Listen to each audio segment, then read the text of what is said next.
Allez, assez de sensiblerie, les affaires reprennent, je les entends, mieux je les sens.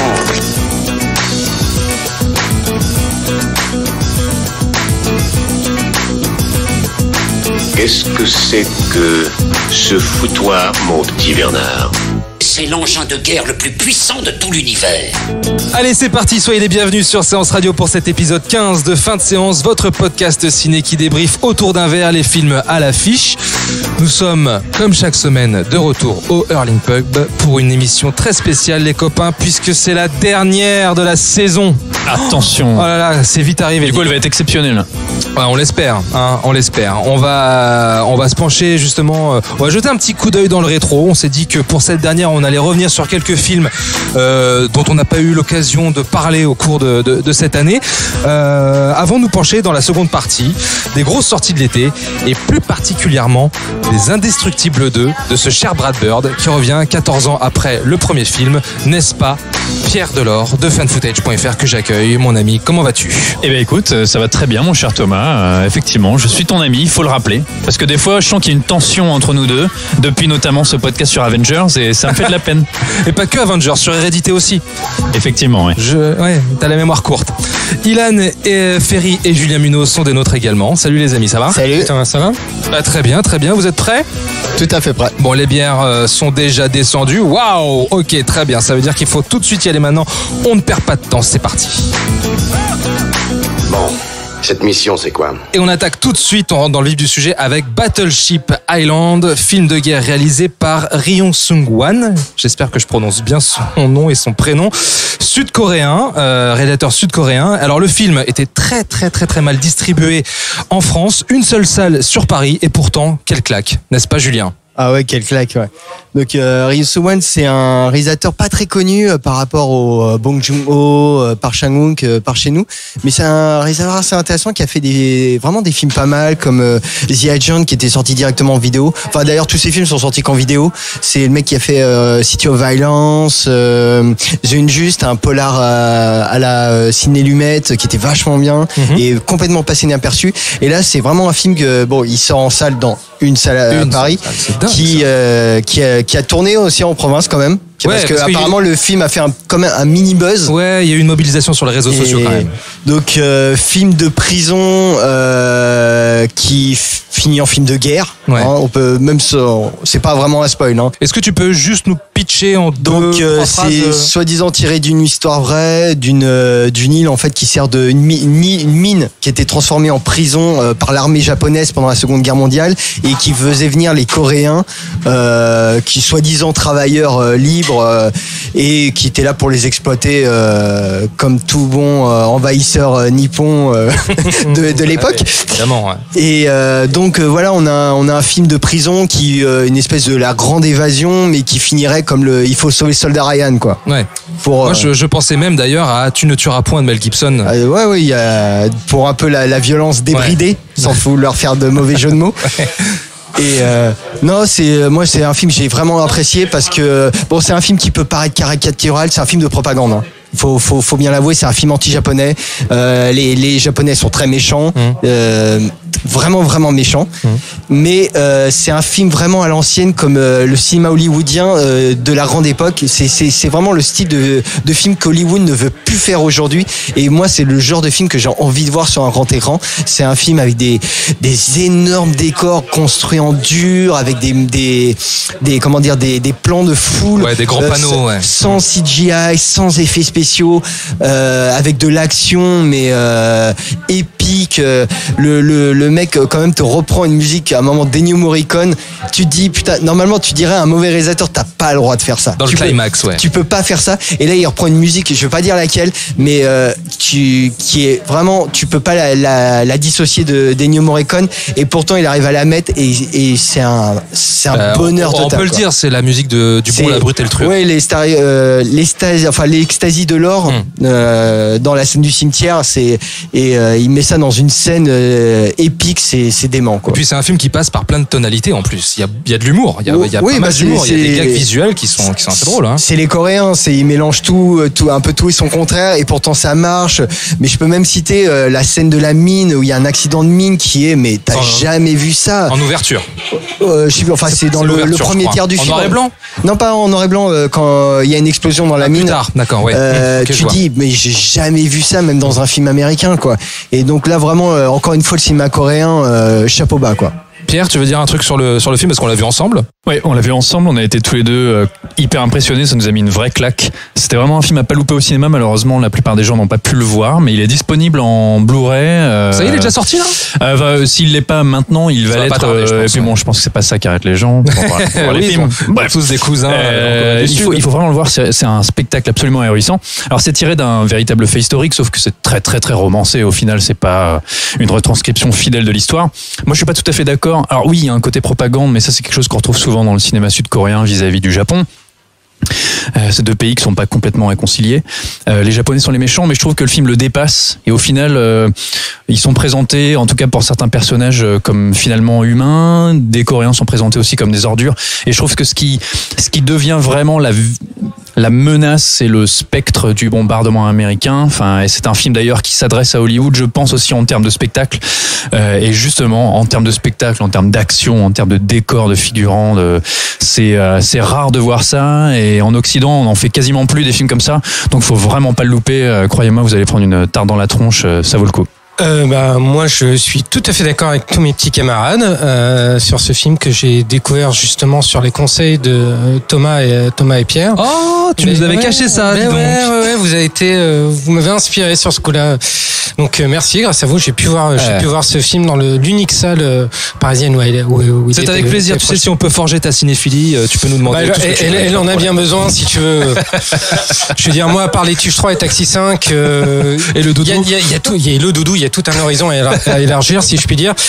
Non, ce que j'aurais voulu rajouter sur ce film, effectivement, c'est que c'est un vrai film de cinéma avec des parties pris de mise en scène qui sont culottées, des choses qu'on n'a pas vues depuis longtemps et qui mettraient bien à l'amende pas mal de films hollywoodiens, parce que c'est un film qui remet en premier lieu la notion de spectacle.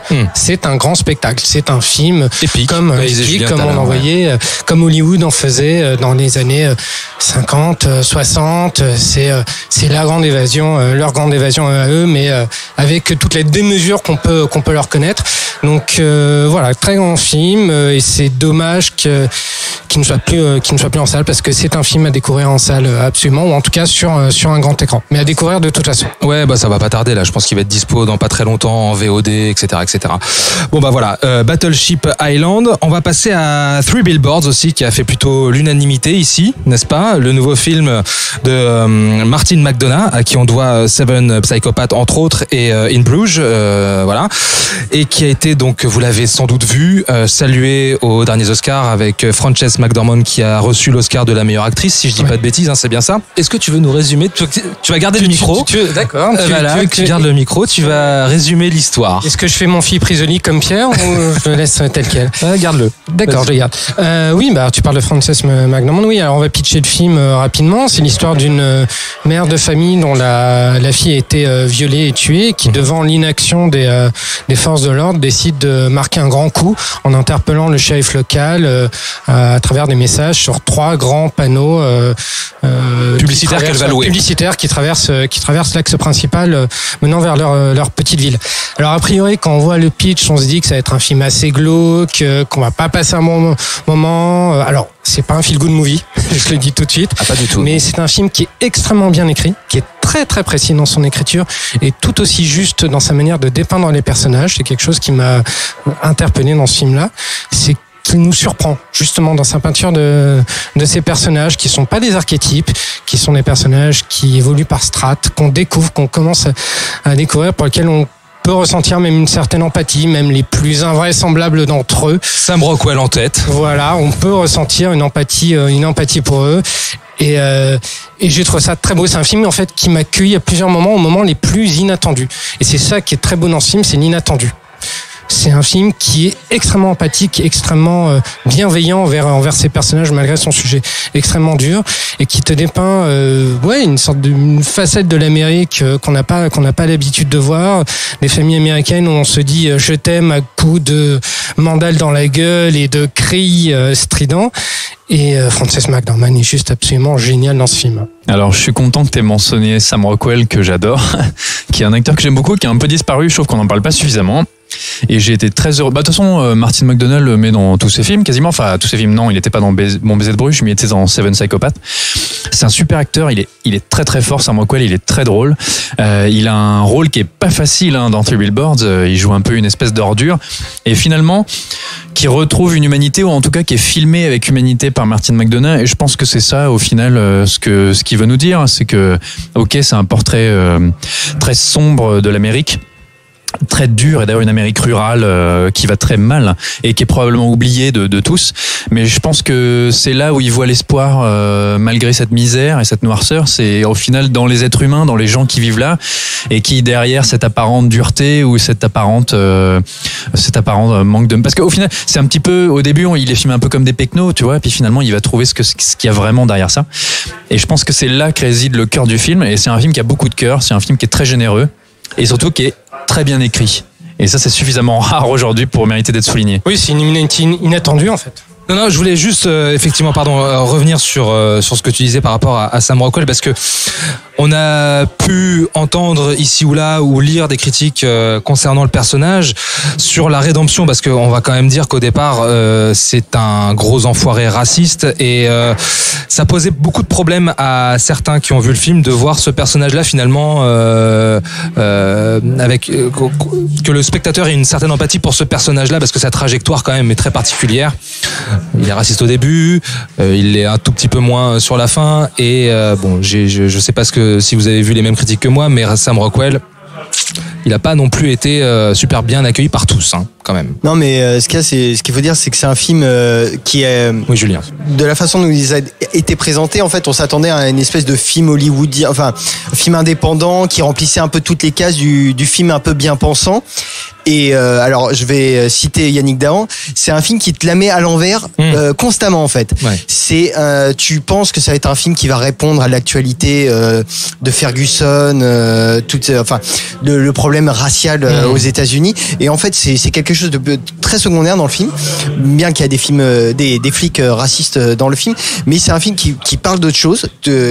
Et qui en fait va pas te ménager, il va toujours jouer sur tes a priori en tant que spectateur, et va te la mettre à l'envers. C'est-à-dire, on a des coups de force, des retournements de situation qui sont pas des twists, tout ça, mais où émotionnellement tu es dans un état, tu dis tiens, je suis pour ce personnage parce que c'est le pitch qui me l'a dit, c'est comme ça. Ouais. Et ce personnage, il déteste ce personnage, donc je vais le détester aussi. Et en un quart de seconde, on te retourne une situation, c'est affolant. Ouais. C'est vraiment, enfin, j'ai même presque envie de dire, c'est de l'ordre de l'inexplicable. C'est vraiment, on est dans un état émotionnel, et tout d'un coup, sans l'avoir vu, on est totalement chamboulé. Tu parlais de familles qui se détestent, c'est même pas ça, c'est enfin qui s'aiment avec violence, c'est qu'on a des familles, une famille qui se dit je t'aime, et qui le quart de seconde se prennent à la gorge l'un et l'autre, et se disent je vais te tuer. Et c'est comme ça 3 fois dans une scène, c'est incroyable, et en tant que spectateur, on est ravagé émotionnellement. C'est un film ravageur. On perd prise en fait sur tout ce qu'on pensait croire de ce film, et on est amené sur un autre terrain, sur quelque chose qui bouscule nos idéaux, nos a priori, en termes de spectateurs, mais aussi en termes de société, j'ai envie de dire. Et voilà, c'est vraiment, moi, c'est un film qui... Toi, tu fais pas partie de ceux qui ont été dérangés d'avoir une empathie pour le personnage de Sam Rockwell. C'est ça la force du cinéma, c'est de se mettre à la place d'ordure, et d'avoir la possibilité peut-être de se mettre à leur place, d'essayer de les comprendre sans forcément les pardonner. Mais voilà, pour moi, c'est la force du cinéma en tant que tel, et j'ai aucun problème avec ça. Il est formidable, et ce film joue sur l'ambiguïté des personnages, sur l'ambiguïté morale, et c'est ce qui fait sa force et sa richesse. Et moi je suis prêt à aimer des personnages aussi détestables qu'on me le présente de cette façon. J'aime cette formule. Voilà. Ouais, vas-y Lan. Oui, vas-y. Un truc sur ce film qui pour moi a vraiment été un gros coup de cœur. J'ai adoré ce film pour toutes les raisons qu'on a évoquées, qu'a très justement évoqué Julien, parce que c'est un film aussi sur l'inattendu et qui est d'une humanité inattendue vu le sujet et qui passe par des spectres assez incroyables. Les personnages, on parlait de Strat chez les personnages dans Battleship Island. Là, c'est la même chose dans un autre contexte. Et en parlant de personnages, on a beaucoup parlé de Sam Rockwell et aussi de Frances McDormand qui est génial. On a très peu parlé aussi de Woody Harrelson. Exact, ouais. C'est vrai. Très très bon et qui a un personnage génial, quoi, et qui cristallise à lui seul, je pense, tout ce mélange d'émotions et d'ambiguïté qui peut faire l'être humain et qui cristallise tout ça, parce que Three Billboards, avant tout, c'est un film sur l'humanité. Bon, oui, Julien, vas-y, un dernier mot. C'est un détail qu'on parle jamais ce film, c'est la mise en scène. Oui. Parce mais il y a une mise en scène. Oui. Elle est sobre, elle est épurée, mais il y a vraiment des partis pris de mise en scène qui sont vraiment très justes et tout. Et c'est pas juste un film bien écrit, bien joué. C'est vraiment un film qui est au top à tous les niveaux. On va rappeler que Martin McDonagh vient du théâtre, je crois, et effectivement, pour en revenir à la mise en scène, il y a notamment un très bon plan séquence. Three Billboards, je crois que c'est disponible d'ailleurs en Blu-ray, ouais. D'accord.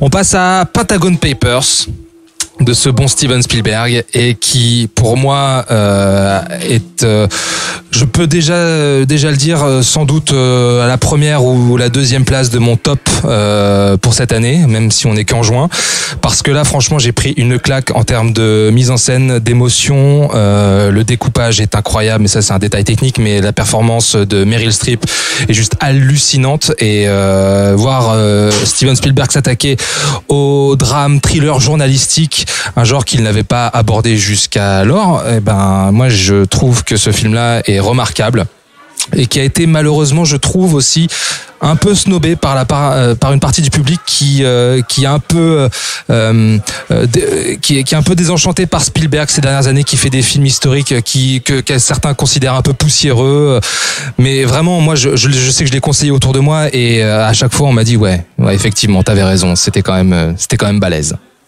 Pierre.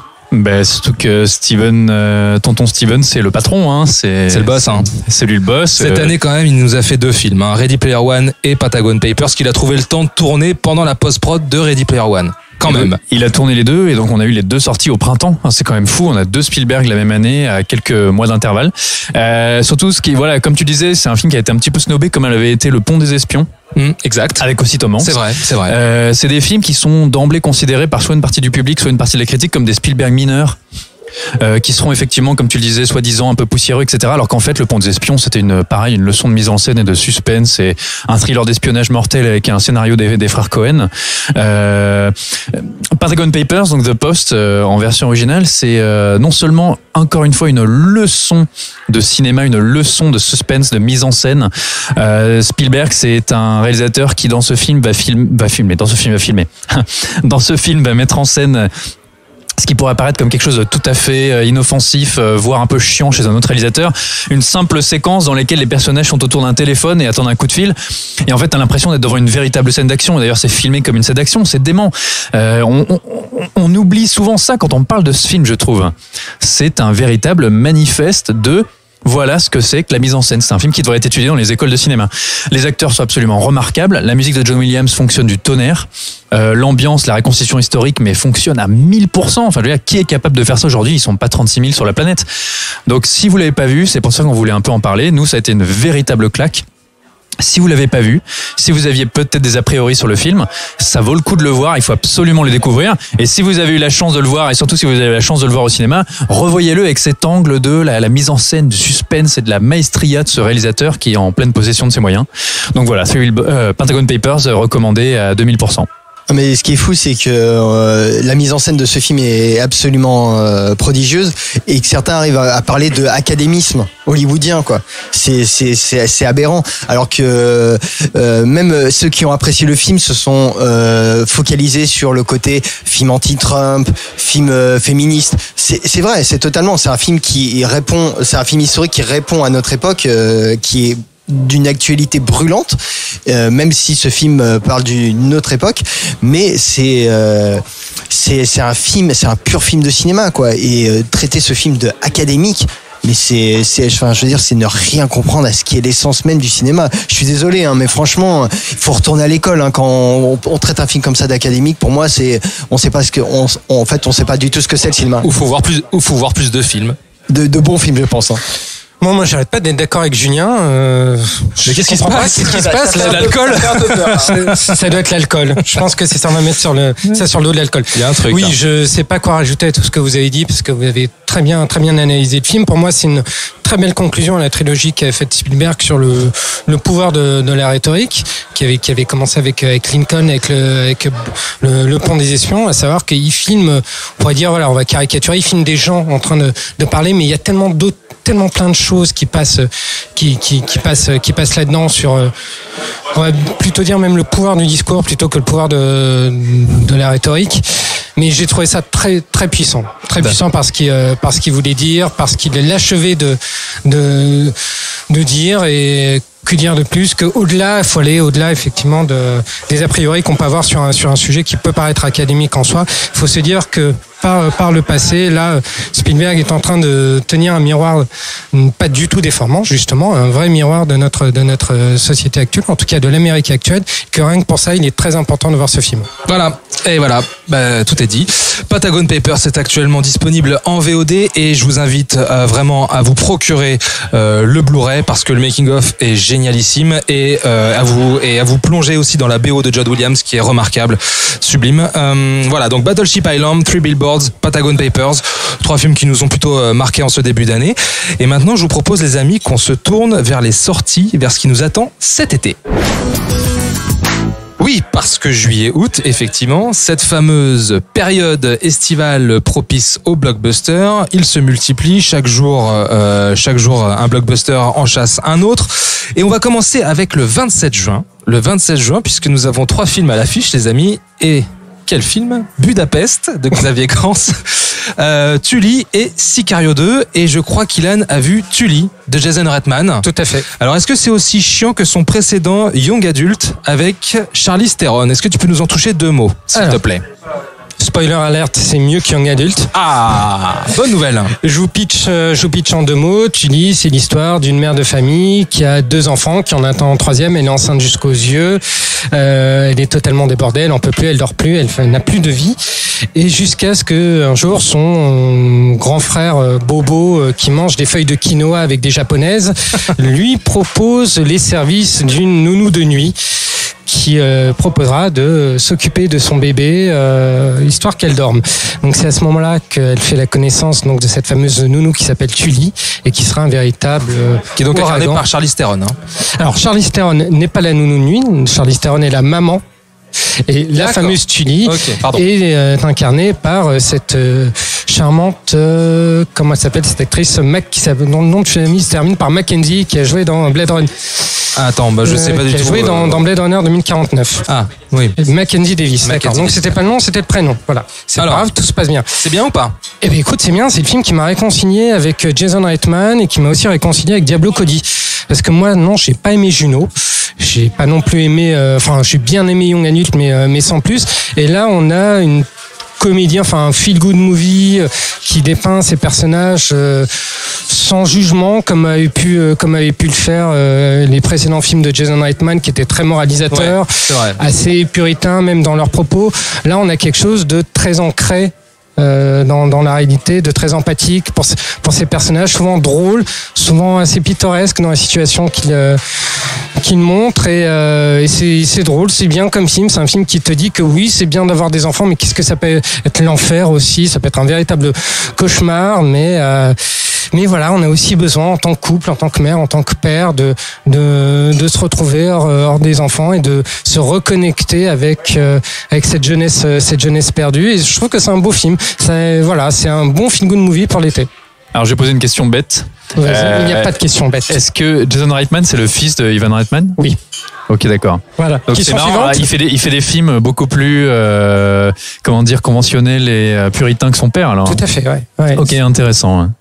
Est-ce que tu lui prédis un bel avenir à ce film quand même, parce que c'est pas simple, un Budapest en face avec Jonathan Cohen et Sicario 2. Face à Budapest, tu veux dire face au Very Bad Trip français et à la suite de Sicario, ça va être plutôt difficile de rivaliser face à Sicario, mais le film peut plaire aux familles, peut avoir ce petit effet, comme j'ai dit, feel good movie totalement inattendu. Donc pourquoi pas. En tout cas, elle était bien reçue par le public. Oui, parce que lorsque je l'ai vu en avant-première avec Jason Reitman, et il a été très bien reçu par le public. Je vais pas dire qu'il y a eu une standing ovation, mais les gens étaient très réceptifs au film, particulièrement même les mères de famille qui ont dit mais c'est un peu ma vie que vous avez mis sur écran. Merci beaucoup, merci. Et donc on peut dire que oui, Jason Reitman en soi est un réalisateur féministe, peut-être un peu plus que Pascal Laugier. Voilà. Voilà, ok, ça c'est dit. Prends ça dans ta tronche, Pascal. Semaine suivante, Les Indestructibles, le 4 juillet. Et là, attention les amis, puisque c'est un très très gros morceau qui vous attend au cinéma. 14 ans après le premier film, ce cher Brad Bird qui revient de loin, puisque son dernier fait d'armes est Tomorrowland, qui a été gentiment snobé au cinéma. Et pourtant, quel film! Et à qui on doit également Mission Impossible 4, voilà, Protocole Fantôme, revient donc nous conter la suite des aventures de la famille Parr, qui reprend juste après la fin du premier film. Pierre et moi avons eu la chance de le voir, et même Pierre, alors là attention, monsieur va se la raconter, monsieur Pierre a eu la chance de rencontrer Brad Bird, carrément quoi. La classe. C'est comme ça que je me suis présenté, j'ai dit que j'étais Monsieur Pierre. Monsieur Pierre. Et on avait vraiment envie de parler de ce film parce que c'était une grosse claque. Ouais. C'était formidable. Enfin, Les Indestructibles, déjà en 2004, le premier Les Indestructibles, c'était quand même fou. Je me rappelle, j'avais vu au cinéma. J'avais trouvé ça absolument démentiel. Et là, cette suite qui arrive en 2018, c'est quand même dingue. Ouais. Surtout que c'était bon, je vais pas spoiler, mais en gros, ça se passe 24 heures après le premier. Hein. Ça emboîte le pas de la fin du premier, ouais. De la fin du premier directement.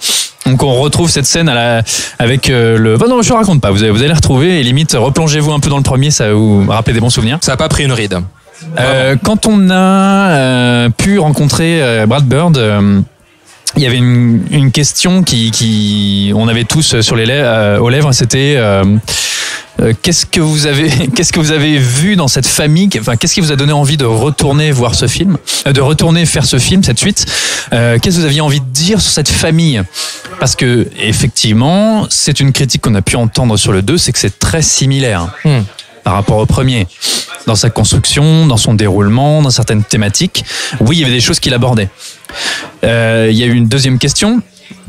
C'était avec cette foule de films de super-héros qui sortent aujourd'hui, est-ce que vous aviez quelque chose à dire là-dessus, quelque chose à dire? Est-ce qu'il y avait encore une fraîcheur dans votre esprit, dans votre traitement, pour à nouveau montrer des super-héros sur grand écran? Il a avoué que des gros studios, notamment Marvel, étaient venus le chercher pour réaliser des gros blockbusters de leur franchise, et que lui, il n'avait pas eu envie, il avait envie de faire ses propres super-héros. Tiens donc.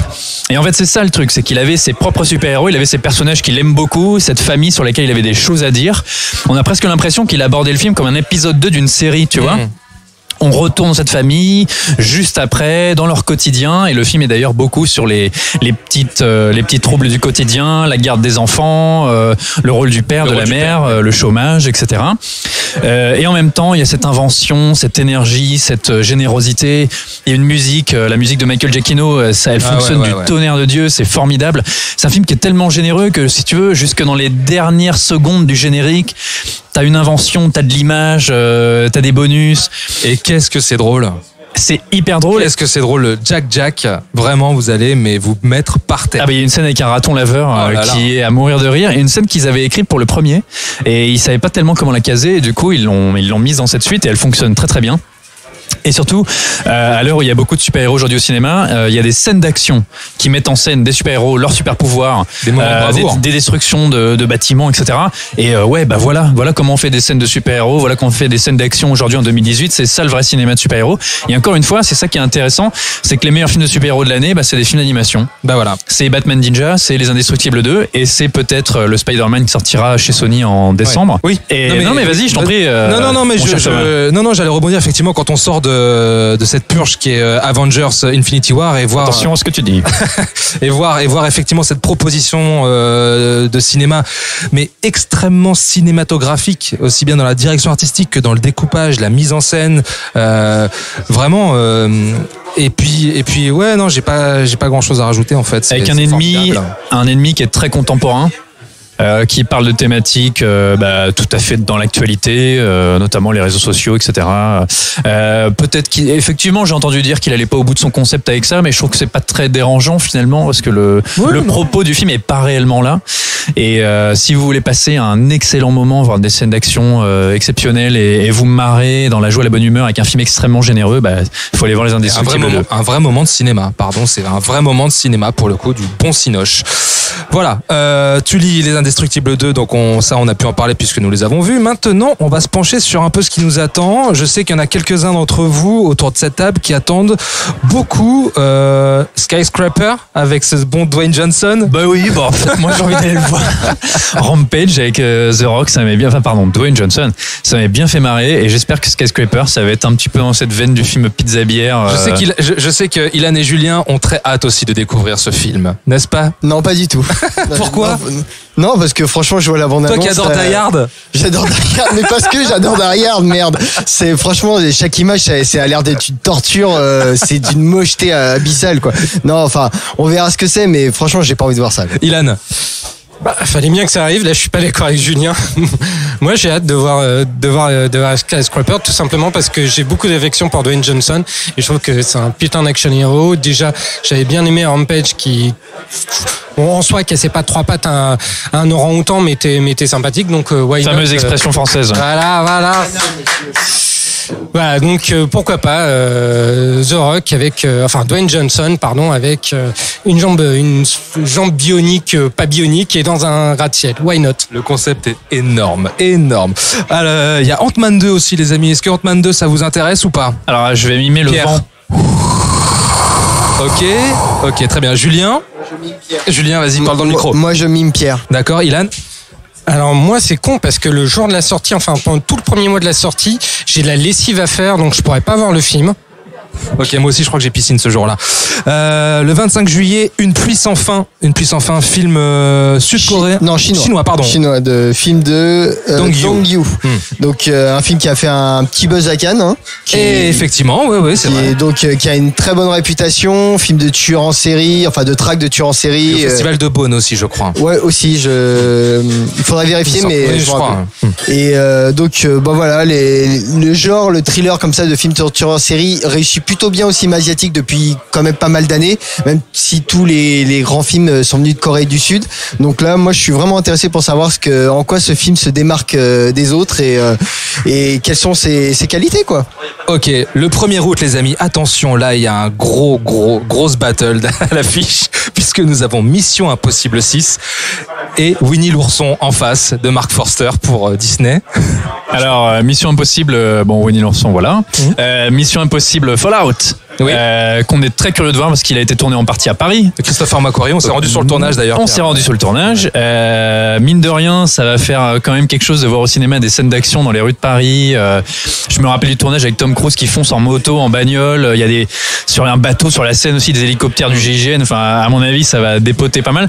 Moi, j'avais beaucoup aimé le dernier, Rogue Nation. J'avais trouvé très fun. C'était un super film d'espionnage avec de l'action. De toute façon, je suis très fan de la série Mission Impossible. Et qui passait juste après Spectre. Donc, du coup, qui relevait un peu le niveau du genre. Voilà, parce que Spectre, il est aussi fantomatique que son titre. Et voilà, je suis en forme. Ouais, t'es en forme. Et du coup, Mission Impossible, on a grave envie de le voir. Ouais, effectivement. Et puis Tom Cruise, on l'aime bien. Et alors, pour le coup, moi, je connais une personne qui a travaillé sur le film et je crois que l'ouverture va sans doute nous scotcher parce qu'a priori, il y a vous l'avez sans doute vu sur la bande-annonce ou dans les featurettes, il est question d'un saut en parachute et je crois que c'est la scène d'ouverture pour se terminer sur le Grand Palais, sur le toit du Grand Palais avec une scène incroyable dans le Grand Palais justement pour donner l'impulsion de tout plein de scènes d'action dans Paris. Et mine de rien, pour montrer un petit peu la France, Paris, les monuments mis en scène au cinéma dans des scènes d'action un peu explosives, il faut que ce soit des étrangers qui le fassent parce que chez nous c'est le désert. Alors j'ai autre chose à vous proposer juste derrière, Détective D. De Tsui Hark. Alors Tsui Hark, moi j'aime bien Détective D. Je crois qu'autour de la table on est plusieurs à pas mal aimer. Thomas, on va aller le voir ensemble à la Projet au Presso. Tu n'en as J'en ai vu aucun. Alors moi j'aime bien les Détective D. Déjà Tsui Hark, super réalisateur. Détective D, c'est une franchise très populaire en Chine, donc c'est le 3e film. Ça se passe donc c'est la Chine impériale. Historiquement, je me souviens plus de la date exacte. Et donc en fait, le fameux Détective D, c'est un espèce de détective du paranormal.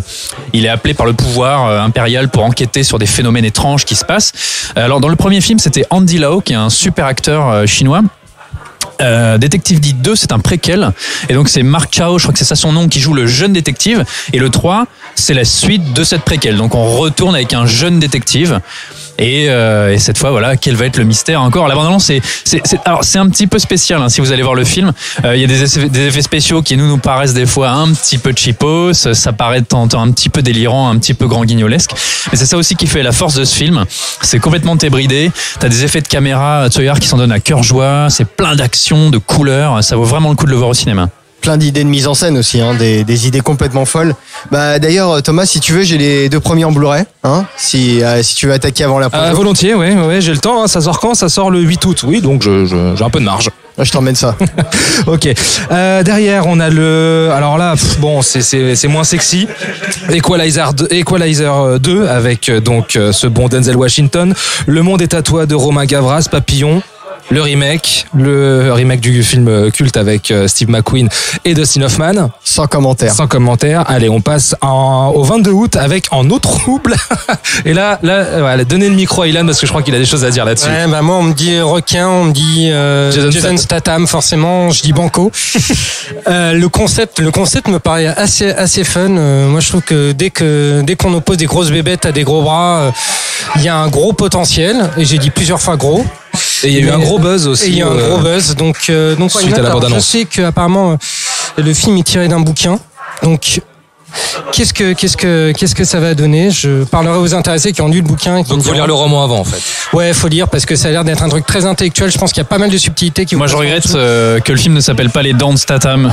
Mais tu sais, ce sera peut-être la traduction française à un moment. Hein. Bien joué. Ok. Alors là, la Pierre a tué le game. Je ne sais plus quoi. Bah écoute, t'as très envie de le voir. On a tous très envie de le voir dans tous les cas. Oui, Julien, vas-y. Non, bah je voulais parler de la sortie du 29 août, 22 mai de Peter Berg. Qui est... À toi direct en fait. Donc tu passes le Spike Lee. Ah ouais, merde, excusez-moi, Black Landsman quand même. Bon, attends, on fait une aparté, je finis sur le Peter Berg et puis je laisserai... Ok, vas-y. On terminera par Spike Lee. Non, bah moi j'aime beaucoup ce que fait Peter Berg, qui est un cinéaste plutôt moqué par une certaine frange de la critique, je trouve. Track à Boston, son dernier film. Ouais, Track à Boston était vachement bien, mais même Du sang et des larmes était un super film de guerre. Ah ouais. Et Deepwater Horizon était quand même vraiment pas mal comme film. Et là c'est bon, il retourne au film d'action pur et dur avec Mark Wahlberg, l'acteur de The Raid, Iko Uwais, je crois. Oui, exact. Shonda Rousset, je crois qu'elle s'appelle. Et enfin, j'ai vu la bande-annonce, ça a l'air de bastonner à mort et moi j'aime bien ça, mon petit cœur de bourrin à palpiter là. Ok, très bien. Bon, et on va revenir donc sur le 22 août, Black Landsman de Spike Lee qui a été présenté à Cannes avec un accueil critique un peu tiède. Alors bon, on attend de voir ça, non? Est-ce que ça vous intéresse, ouais, Ilan? Moi, oui, ça m'intéresse parce que Spike Lee, il m'avait un peu perdu depuis quelques temps, et puis on le voyait plus. Ces films soit passés en VOD, soit étaient carrément oubliés. Et là, avec Black Landsman, j'ai l'impression qu'on est de retour avec le Spike Lee du Do the Right Thing, le Spike Lee un peu méchant, un peu taquin. Donc j'attends un mix effectivement entre ses premiers films et pourquoi pas un petit côté Inside Man. Donc why not? Très bien, c'est le 22 août. Oui, Pierre, vas-y. Et alors moi, je rajoute un film que je croyais que c'était pas sur ta liste. C'est aussi le 29 août ou le 19. Alors j'ai un doute, mais il me semblait que c'était le 29 août. C'est Burning, qui est un thriller sud-coréen, qui a l'air absolument dément. La bande-annonce, je vous invite à aller la voir sur YouTube. Elle est vraiment hyper puissante. Et faut pas trop en dire, ça a l'air extrêmement noir, extrêmement mystérieux, avec un espèce de trafic, avec une jeune femme, ça va parler des relations, il y aura des disparitions, des meurtres, etc. Ça a l'air très très bien. Très bien, alors donc vas-y, redis le titre. Burning, très bien. Pour récapituler, on conseille Tully. Ilan vous conseille Tully. Les Indestructibles 2, bon ça c'est indispensable, effectivement. Mission Impossible 6. Ilan vous recommande également Winnie. Et Détective D, effectivement, voilà, En eau trouble le 22 août, Détective D le 8 août. Peut-être aller jeter un coup d'œil à Sicario 2, voir ce que ça donne. Ouais, mine de rien quand même. C'est réalisé par Stefano Sollima qui a conçu, qui s'est penché sur la série Gomorrah et qui a réalisé Subura également. plutôt bon réalisateur. Donc allez-y, voilà. Fin de séance, épisode 15, c'est maintenant terminé. Rendez-vous sur séanceradio.fr, SoundCloud et toutes les autres applis podcast pour nous écouter, nous réécouter sans modération tout l'été. Parce que oui, c'était le dernier numéro. Oh, mais on va revenir très vite les amis. Ouais. Ah oui, quand même. Retrouvez-nous donc sur SoundCloud. N'hésitez pas à vous abonner, commenter, partager, liker, laisser des étoiles. Ouais, envoyez-nous de la thune. On va partir en vacances. On va mettre une petite cagnotte sur internet, on va mettre le petit lien, tu sais, en bas du podcast. Pierre, on te retrouve sur fanfootage.fr. Ben oui, maintenant que je peux plus dire mon avis à l'oral, je vais être obligé d'écrire des trucs. Ça c'est relou ça. Hein. Ah là là. Ça c'est chiant d'écrire. Hein. C'est terminé. Je pensais que j'étais passé à un autre stade, à la hiérarchie. Non mais écrire c'est saut 2000 quoi. Ouais, laisse tomber. @fanfootage.fr également sur Twitter. Ilan et Julien les amis, on vous retrouve très vite, notamment sur les réseaux sociaux, sur le Cinévibe FR sur Twitter, dans laquelle on écrira toujours avec autant de mauvaise foi. Très bien. Et Julien également, vous pourrez lire ces magnifiques papiers. Ouais. Est-ce qu'il y a un truc de prévu d'ailleurs prochainement? Est-ce que tu es sur une critique? Ah, je sais pas. Il y aura surprise. Hein. D'accord, ok, très bien. Bon, on vous souhaite de très très bonnes vacances. On vous dit à très vite les amis. Encore une fois, n'hésitez pas à télécharger nos précédents numéros pour nous écouter dire de grosses bêtises. On aime ça. On aime dire des grosses bêtises. Voilà, et on fait des big bisous comme Carlos. Des big bisous, voilà. Big bisous. Allez, ciao. Nous allons faire du bon travail ensemble. Yes. No. OK. Le mercredi, c'est un fauteuil pour deux sur Séance Radio. Mon ambition comme acteur dans mes films, c'est surtout de servir le film. Où en fait, moi je me suis dit, d'accord, ce qu'ils sont en train de dire, je le ressens aussi. Asseyez-vous sur le fauteuil de Séance Radio. Merci beaucoup et à très vite sur Séance Radio. Avec plaisir, merci beaucoup. À 19h et sur toutes les applications podcast.